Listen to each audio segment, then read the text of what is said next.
కోపంతో నిన్ను చూసే వాళ్ళకి నీ పశ్చాత్తాపంతో పనిలేదు. వీళ్లే కాదు, నీ చుట్టూ ఉన్న ఇంకో 100 మంది నిన్ను 100 రకాలుగా చూడొచ్చు. వాళ్ళందరూ వాళ్ళ లోపల ఉన్న ఎమోషన్తోనే నిన్ను చూస్తారు.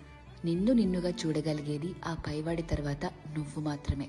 ఎప్పుడైతే నువ్వు నీలో ఉన్న తప్పులు ఒప్పులు, మంచి చెడు, నీలో కోపాలు, నువ్వు చేసే మోసాలు, నీలో మార్పులు, నువ్వు పడే పశ్చాత్తాపాలు, నీ చుట్టూ బాధ్యతలు, నీ ఆశలు, వాటికై నీ కష్టాలు, దేవుడిచ్చిన లోపాలు, నీ ప్రయత్నాలు, ఇలా ఎదుటి వాళ్ళని జడ్జ్ చేయడానికి మనం వెతుకుతూ ఉంటామే, వాటన్నిటి ద్వారా నిన్ను నువ్వు చూసుకోగలిగితే ఎలా అన్బయాస్డ్ గా, లాయర్లా కాదు జడ్జి లాగా, అప్పుడు నువ్వేంటో నీకు అర్థమవుతుంది కదా.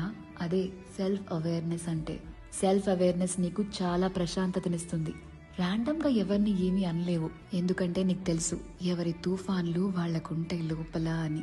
ఒకరిని జడ్జ్ చేయటం చాలా ఈజీ అబ్బా, కానీ నిన్ను నువ్వు జడ్జ్ చేసుకోగలిగితే personal growth, peace of mind అన్నీ దొరుకుతాయి. అందుకే